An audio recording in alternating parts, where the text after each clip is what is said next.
known Reverend Michael for quite a few years. Met him at a gathering of a man called Krishnamurti, who was very well known.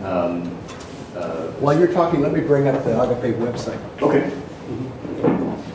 A very well known spiritual teacher. And this was, wow, long time ago. And one of the things that initially impressed me about Reverend Michael and the people that were part of the founding of the church was the commitment that they had to what they referred to as a trans-denominational approach to spiritual practice. That they didn't situate themselves in any one particular spiritual tradition in what we would consider the traditional religions that we studied in class.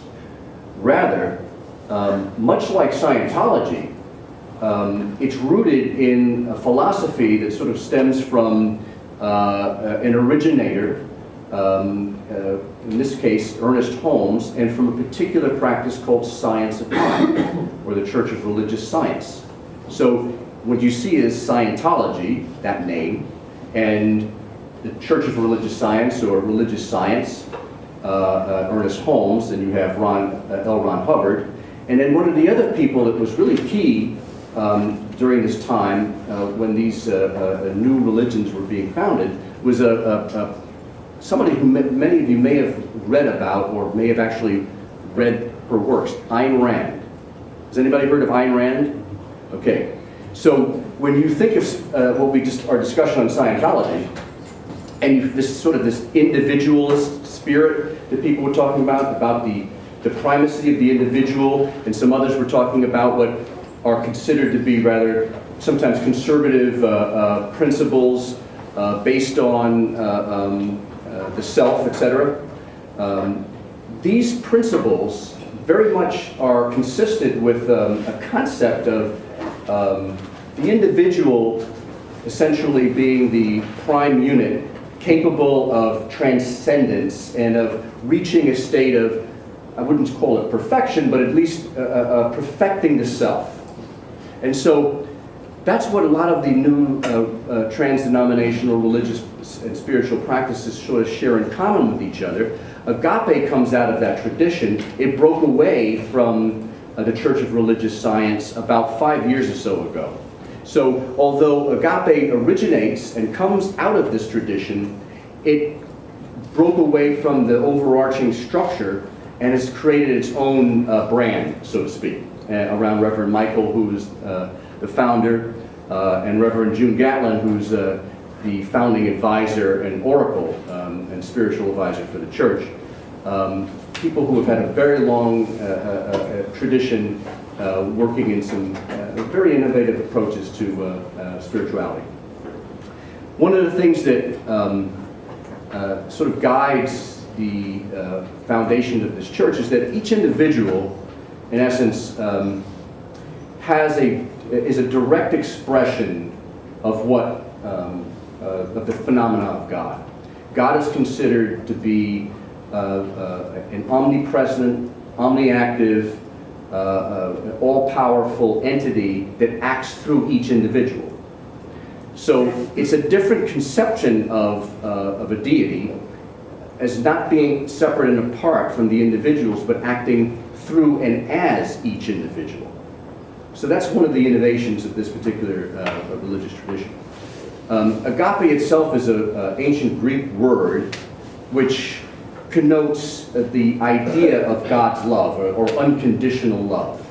So it preaches an idealized version of a sort of an ethos whereby individuals are grooming themselves to be expressing this ideal state of individual, perfected, unconditional love, one towards the other and towards the self.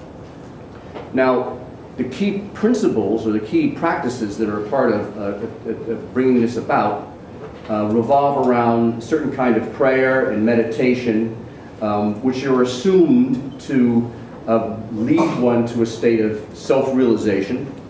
and to a state of perfected knowledge and wisdom and understanding of love, and to, through this process, essentially evolve to a higher state of being, which is perceived to be the mission of planet Earth and of humanity.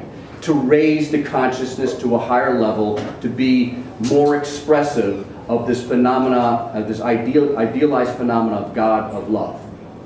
So, part of the tradition of being a part of a spiritual community, which is what Agape sees itself as being, is that the individuals who are participants in this community are there to help essentially reflect back upon each other this ideal sense of unconditional love, without and being a blessing and a beneficial presence to the world and to each other, without asking for anything in return.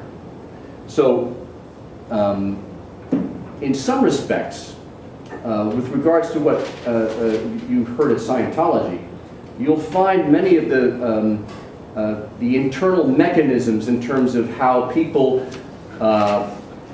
train to become quote-unquote practitioners, where they are have a particular expertise in the church's practices and religions, where they essentially attempt to help others move through their life problems and to embrace and express in a deeper way the church's teachings.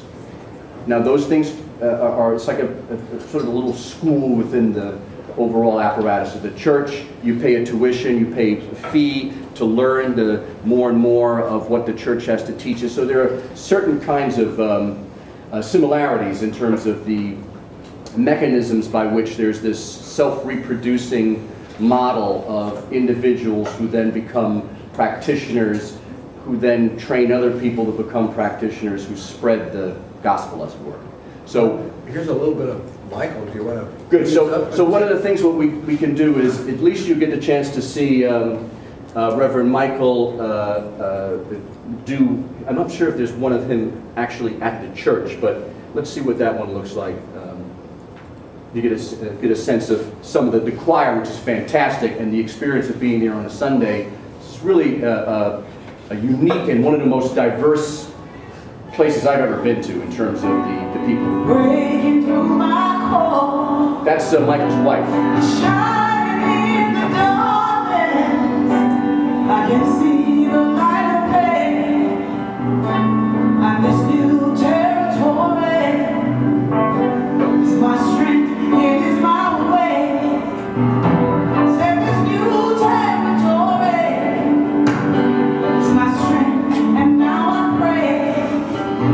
I pray that you will see the rest of life, the rest of love, the very best of everything. I pray that you will see the rest of life, the best of love, the very best of everything. Wake up, and see the best of life, the best of love, the very best of everything. We're that high vibration, that high frequency of ever-expanding good, another name for heaven. And we feel at home. And we feel at home because it is our natural state of being. It is not foreign. It is nothing that's invading us. We're coming back to ourselves. God wakes me up in the morning. And then, as I like to say, you discover that there are open doors everywhere. And what we're inviting you to do is to worship your spiritual insights, your revelations, your spiritual realizations, the truth of your being. Enter into that vibration of separation. Cut the strings from mere human experience of lack, limitation, and negativity. And understand that your life will be a place of continual revelation of that which is, and that which will forever be.